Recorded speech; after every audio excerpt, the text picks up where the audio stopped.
दोस्तों, अगर आप भी टीवी सीरियल्स के लेटेस्ट अपडेट सबसे पहले पाना चाहते हैं तो चैनल टेली जस्ट रिव्यू को अब भी सब्सक्राइब करें और बेल आइकॉन दबाना बिल्कुल मत भूलिए। चलिए शुरू करते हैं आज के धमाकेदार एपिसोड का पूरा अपडेट। आज की एपिसोड की शुरुआत में हम देखते हैं कि अभीरा फोन पर अरमान से गुस्से में कहती है कि अब कभी उसके गैराज के सामने से गुजरे तो अपना चेहरा दूसरी तरफ कर ले, क्योंकि अगर गलती से भी उसका चेहरा दिख गया तो अंजाम अच्छा नहीं होगा। उधर मेहर अरमान से पूछती है कि क्या उसे अभीरा की याद आ रही है। जैसे ही अरमान मेहर को देखता है उसका फोन हाथ से फिसल जाता है। मेहर ताना मारते हुए कहती है कि जाहिर सी बात है, अभीरा से मिलकर आए हो तो याद तो आएगी ही। इस पर अरमान भड़क जाता है और कहता है कि उसे पर्सनल सवालों से सख्त नफरत है। वे पहले बिजनेस पार्टनर हैं, फिर दोस्त। मेहर मदद की पेशकश करती है लेकिन अरमान साफ मना कर देता है और कहता है उसे किसी की मदद की ज़रूरत नहीं। वह कहता है उसका फोकस बिल्कुल क्लियर है और उसे हर हाल में यह जंग जीतनी है। आगे विद्या और माधव के बीच तीखी बहस होती है। विद्या कहती है उसने जो भी किया अपने बेटे और पोती के लिए किया। माधव उसे समझाता है कि अरमान अब बच्चा नहीं है, अपनी जिंदगी के फैसले खुद ले सकता है। वह यह भी कहता है कि माहिरा पहले अभीरा की बेटी है, बाद में विद्या की पोती। अभीरा को अरमान और माहिरा से दूर करने का कोई हक विद्या को नहीं है। लेकिन विद्या साफ कह देती है कि अभीरा उसकी बहू नहीं है, उसके अपने सिर्फ अरमान और माहिरा हैं और वह उनकी जिंदगी में कोई आंच नहीं आने देगी।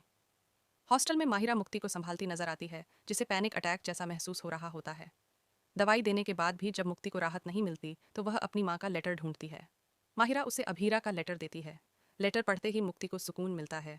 माहिरा समझाती है कि जब कोई इमोशनली हर्ट होता है तो उसे स्पेस देना चाहिए, जैसे उसके पापा उसे देते हैं।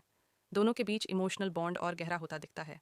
उधर कावेरी और माधव की बातचीत में बड़ा खुलासा होता है। कावेरी कहती है कि विद्या का अरमान के लिए प्यार अब जुनून बन चुका है। वह सही गलत सब भूल जाती है जब बात अरमान की आती है। वह मानती है कि विद्या ने किसी और की औलाद को सीने से लगाकर तपस्या की है और अब वह उसी तपस्या का फल चाहती है, सिर्फ अपने बेटे की खुशी।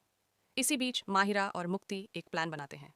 माहिरा अपने पापा के लिए बेकिंग क्लास बुक करना चाहती है और मुक्ति अपनी माँ को भी भेजने का सुझाव देती है। पैसों की बात पर दोनों के बीच हल्की नोकझोंक होती है, लेकिन आखिरकार वे प्लान बना लेते हैं कि मुक्ति की माँ अरमान के साथ कपल बेकिंग वर्कशॉप में पार्टनर बनकर जाएंगी। दूसरी तरफ अभीरा को गैराज में अरमान का ड्राइविंग लाइसेंस मिलता है।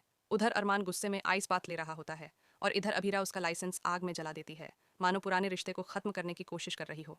सुबह मेहर के पिता मित्तल उसे महंगा डिजाइनर बैग गिफ्ट करते हैं।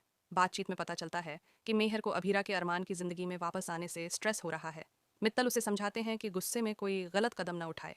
आगे हॉस्टल में माहिरा और मुक्ति मेट्रन को बेवकूफ़ बनाकर फ़ोन कॉल की इजाज़त ले लेते हैं। इसी दौरान अभीरा को एक कुरियर मिलता है, बेकिंग क्लास का इनवाइट। नाम पढ़कर वह चौंक जाती है, माहिरा पोद्दार। उसे लगता है शायद उसकी बेटी ने उससे संपर्क करने की कोशिश की है। तभी मुक्ति का फ़ोन आता है और वह बताती है कि यह गिफ्ट उसकी तरफ से है। दरअसल माहिरा को एक एक्स्ट्रा कूपन मिला था। उधर अरमान भी वही कूपन देखकर कहता है कि माही के बिना उसे क्लास में मज़ा नहीं आएगा, लेकिन ऑफिस मीटिंग की वजह से वह जा नहीं पाएगा। इधर अभीरा दुविधा में है, गैराज छोड़कर जाए या नहीं। मुक्ति उसे मनाती है कि कुछ दिनों के लिए बाहर जाना चाहिए। आखिरकार माहिरा खुद फ़ोन पर हाय कहती है और यहीं पर एपिसोड खत्म हो जाता है।